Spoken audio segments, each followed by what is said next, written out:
I went to a cruise just last month. Here's the little logo for it right here.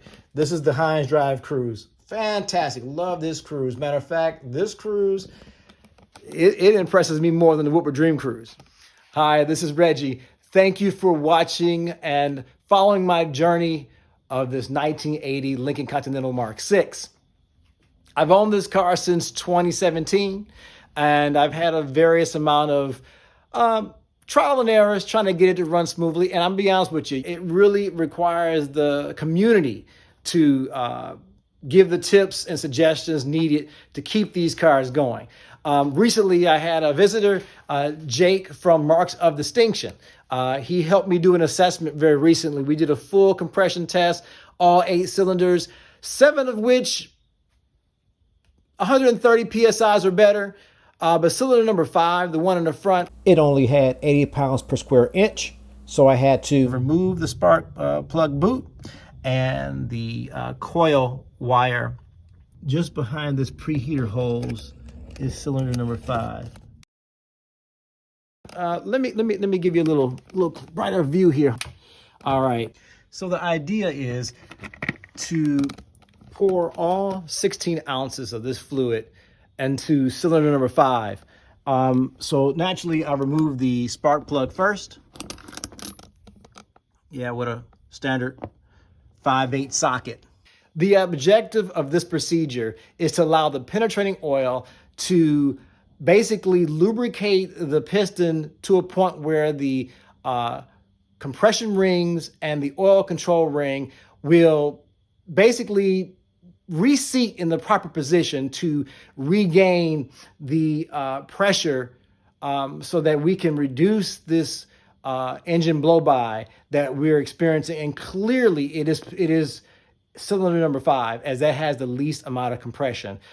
So again, one of the things I did was I used this funnel to kind of jam it in that, after removing the spark plug, and just kind of, pour the fluid into here and, just kind of fill the cylinder, and have been letting it sit for a whole week. So we're going to go ahead and put everything back together and hopefully take it for a drive, and hopefully short order, we could see some improvement on this. So, okay, let's reinstall all this back. But first, what we need to do is get that excess oil out of here. I'm going to take this and jam it back into cylinder number 5 and put some towels in there, and then just crank it over a few times and see if we get any residual oil.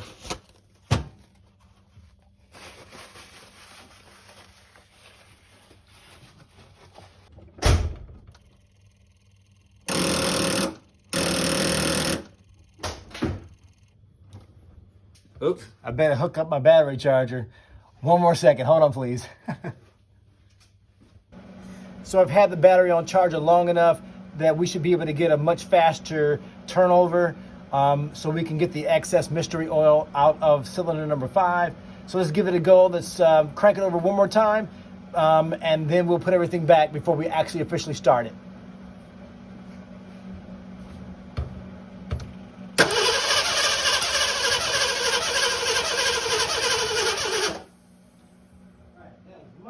Much better. All right, that ought to do it. Let's take a look. As a matter of fact, it just popped that. It popped that right out. Now, this may not be the best of signs because no extra oil came out of that cylinder. So, looks like every bit of that mystery oil went down into the cylinder wall and slipped past there. So, I don't know. Let's see. All right, so we're going to put this back together, but again, there's really nothing on this. So that could be a good thing or a bad thing. I mean, we're talking 7 days it's been sitting in there. And I mean, for it all to be gone, it definitely went past all those rings. I don't know. So just bear with me while I put this back together, and we're going to get to the bottom of this. Because one thing I don't want to do is an engine rebuild. That's going to be quite costly. So one step at a time, hang in there with me, okay? All right, let me put some headgear on real fast so we can get a better view of this. I've added some light onto the subject. All right, so I'm going to take my spark plug. I'm going to hand thread this so that we don't strip anything. All right, I'm going to go underneath the brake booster, underneath the preheater holes, onto an angle. So if I had to assist it on this angle and try to get this spark plug in cylinder number 5.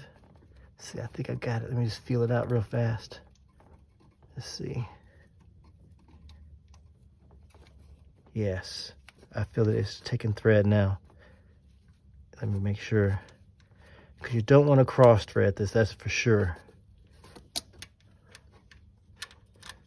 All right, let's go ahead and tighten this up.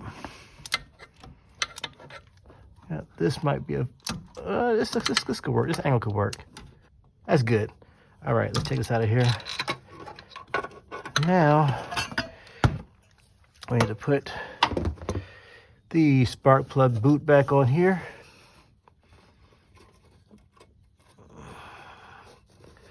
All right, just want to get like a little click.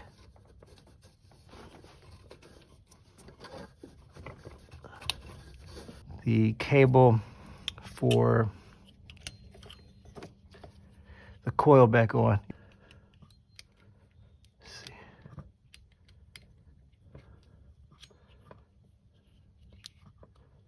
All right. I think we're ready to give it a start. Let's put these tools away.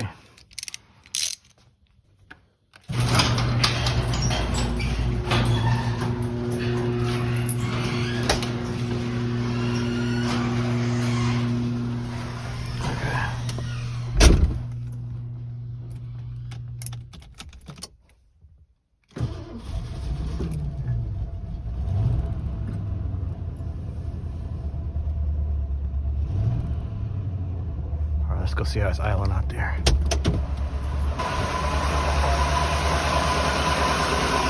We can give it a drive in the daytime. We're gonna let it idle for a couple seconds, maybe a couple minutes. But too early to tell as far as the black smoke, because you can't see. It's dark out here right now. So a little later in the evening right now. So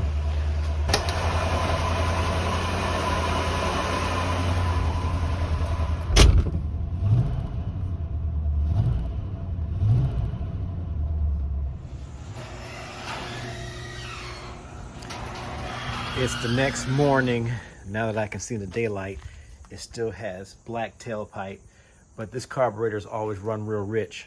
So that isn't a complete indication of what we're in for, but that is certainly not a good sign. And that's from the revving I did last night. Let's give it a cold start and see if it does any excess smoking. I'm gonna back it out of here.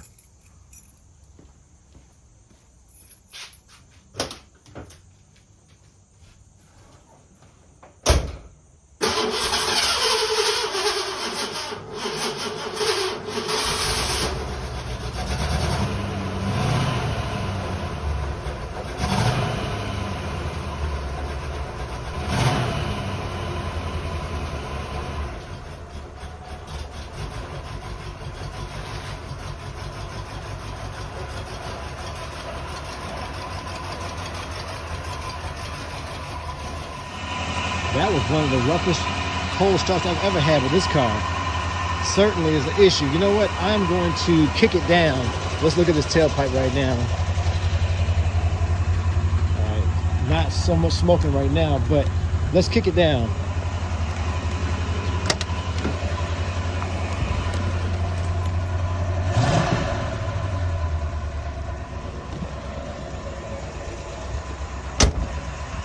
All right, it idled down quite nicely, but we're gonna take it to a little run.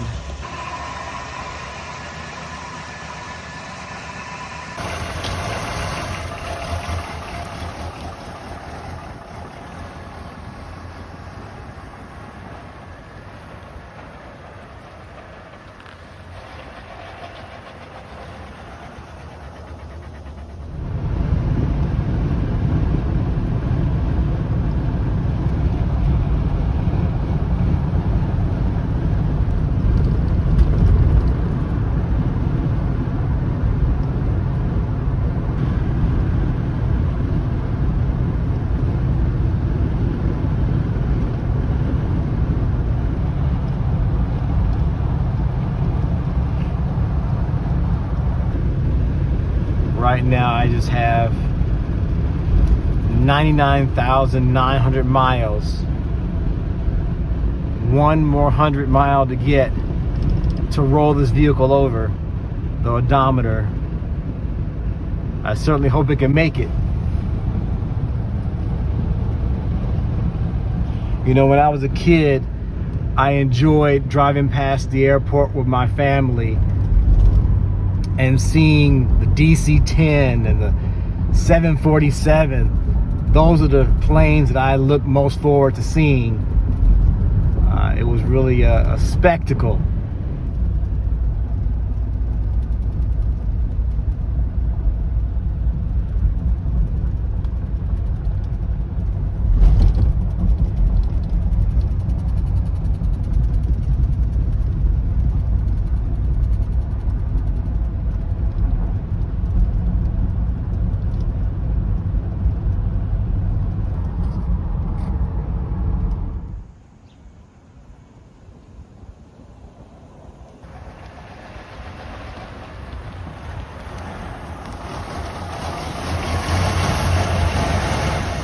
Well, we made it back home. Just got to get us in the garage now. Yes, indeed. That was a heck of a drive.